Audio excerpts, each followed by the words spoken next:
Back, this is eNCA now. Now, officials have performed a surprise raid at the Leeuwkop Prison here in Johannesburg. eNCA's Govan Whittles is at the institution. It's in Sunninghill, just north of Johannesburg. What was the purpose of the raid, Govan?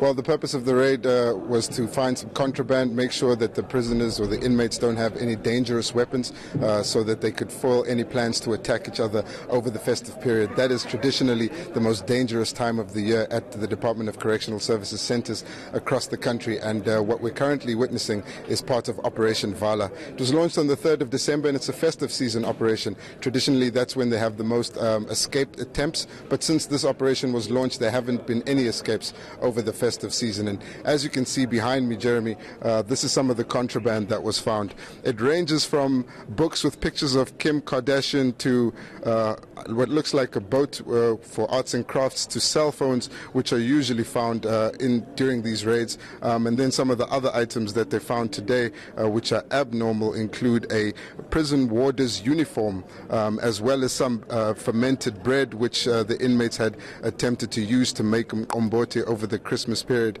just spreading some Christmas cheer. So as you can see, it's the Deputy Minister of Justice and Correctional Services, Thabang Makwetla, that's leading today's raid here at the Leeuwkop Prison.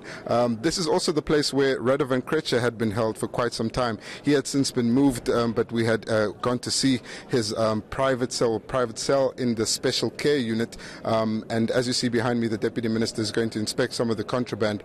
Then he'll address some of the inmates which are waiting just at the other section of the courtyard. Jeremy. Govan, I had no idea that the Kardashians were contraband as far as prisons are concerned, but you don't have to answer that question. But what you can tell me is, how is the raid itself affected? I mean, is this cell by cell? Are the prisoners taken out? Are they frisked? How does it work?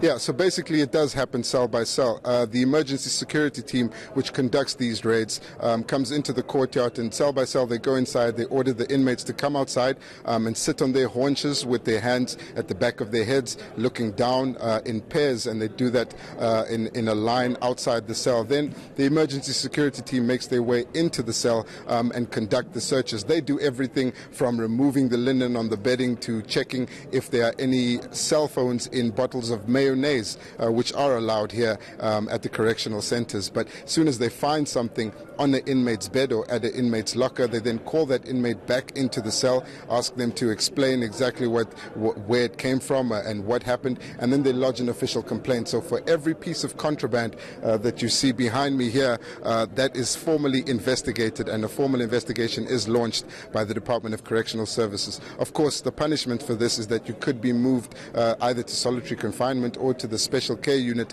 where there are even greater restrictions placed on the free movement of inmates as well as their ability to talk to each other. Notwithstanding the fact that looking for contraband, Govan, is important, isn't this really just a big public relations exercise for the Department of Correctional Services? In other words, a photo and television opportunity?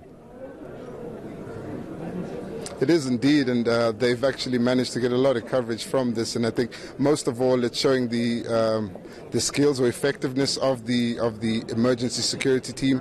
The Deputy Minister did say when addressing the emergency security team earlier is that some of the feedback that he's got from these raids being conducted with the media contingent available is that the people didn't know that this is the extent that they went to try and find the contraband, or this is the frequency of the raids over the festive period. So it does come across as the PR exercise. It certainly looks like one, but the Deputy Minister will tell you that this is a very important operation aimed at keeping the inmates safe over the festive season.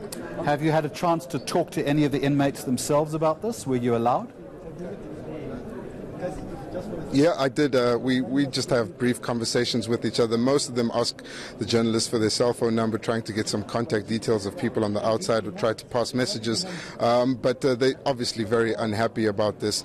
Try to ask them how Christmas was, and they said as good as it can get in here. So essentially, they get a special meal, but other than that, there's no freedom or extra privileges that they get over the festive period. So they're obviously not happy about it, and they obviously didn't expect this. All right, we'll leave you and Kim Kardashian for the moment. Thank you, Govan Whittles. Now, the city of